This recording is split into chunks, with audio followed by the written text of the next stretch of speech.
ma rabtaa inaad noqoto qof aqoon leh laakiin mar walba waxaad leedahay waan bilaabi doonaa akhriska haddana ma bilowtid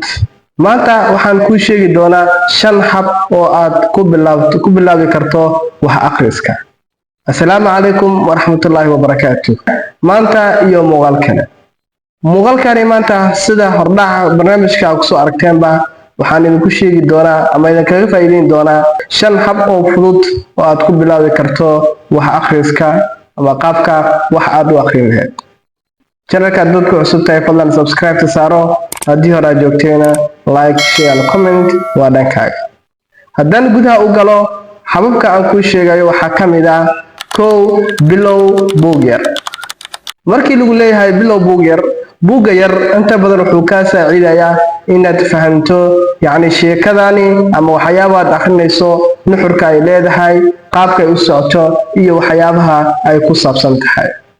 marka ha bilaawin buug aad u dheer dooro buug yar ama buug leh cutubyo gaagaaban si aad u hesho dhiirigelin wanaagsan dhiirigelintaas wanaagsan aad ka helaysid buuggaas gaaban ama waxyaabaha ay contact ay ku qoran tahay ay gaagaaban tahay waxaad runtii aad kaga faa'iideysan kartaa habka waxa loo akhriyo sidoo kaleeto waxaad kaga faa'iideysan kartaa waxyaabaha contactka ay ku jiraan buuggaas waxaan sidoo kaleeto aad dareemi kartaa the flow of the book ama the flow of the story qaabka sheekada ay u socoto ayaa sidoo kaleeto aad ku fahmi kartaa marka sidaa daraaddeeda waxaa la rabaa inaad doorato buug runtii yar ama buug gaaban cutubadiisa ay gaagaaban yihiin habka labaad ee barnaamijkana waxaa ka mid ah sameey waqti gaar ah waqtiga gaarka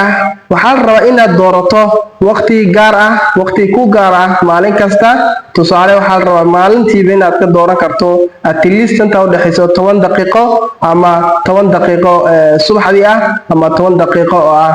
mar kasta aad hurdada ka soo kacdo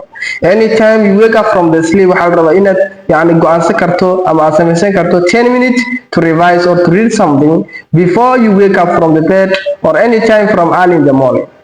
If you do these things every time and every day haddaad samayso oo aad wax akhrisato ama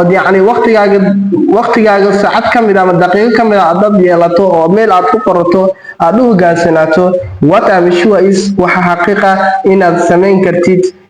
runtii wax akhris wanaagsan meel fiican aad gaari kartid marka sidaa daaladda marka waxaa la rabaa inaad samaysan karto waqti ku gaar ah waqtigaasi oo runtii aad kaga faa'iideysan kartid inaad wax akhriska ay ku ziyaado ama wax akhris fiican aad la timaadid habka saddexaad waxaa ka mid ah dooro mowduuc aad u jeceshahay haddii aad jeceshahay inaad akhrisato mowduucyaasha sida taariikhda amaleeto ama horumarinta nafta ama sheekooyinka waxaa la rabaa inaad doorato waxyaabaha aad jeceshahay inaad in badan aad akhriso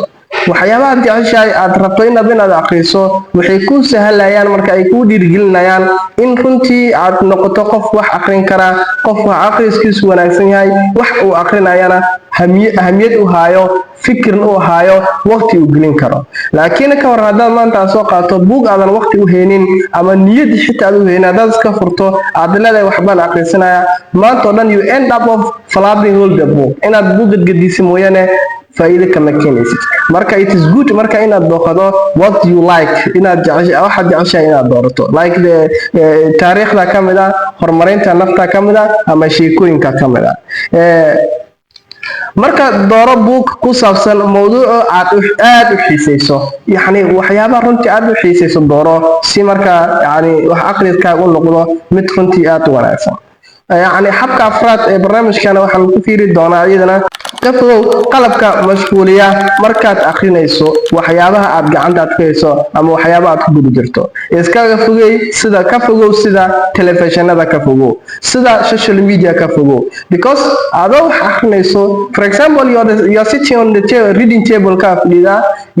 TV ya ku daaran meel telefonkaaga aad scrolling garanaysa at the same time you have a book on your table and you are aiming to read a book or to read a story that you're interested. So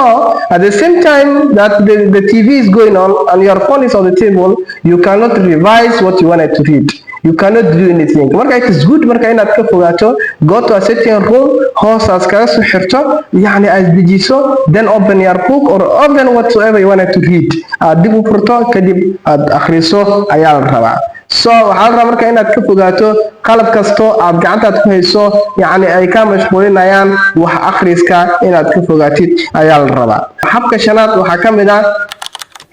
sameey yool akhris. yool akhris markii la leeyahay yani hadafkaaga maxaa diirida kuu saaran, ilaa inteed wax akhrin kartaa, meeqa jeer wax akhrin kartaa maalintii oo dhan. Yes. markaad wax akhriso maxaad rajaynaysaa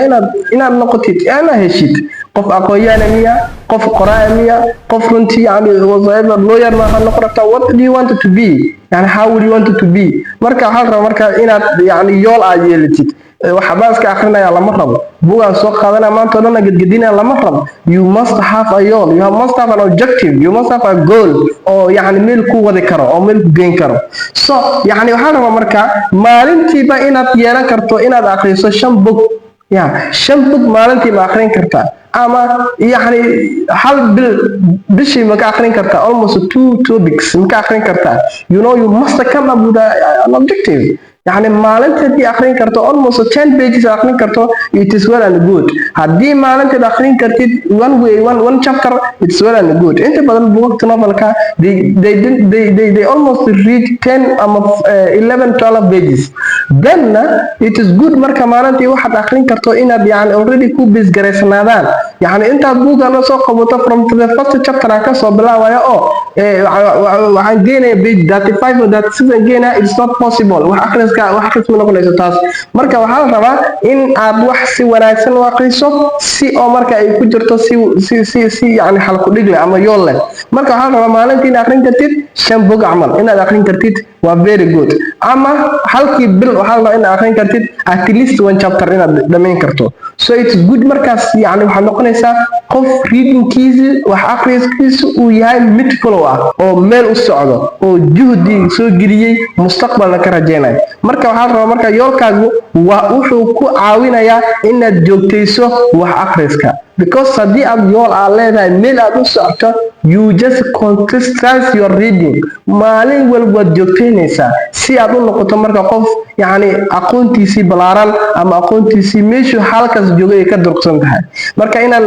yani aan sameyno 5 qodob ayaana loo baahan yahay. marka si aad raacdo 5 hab,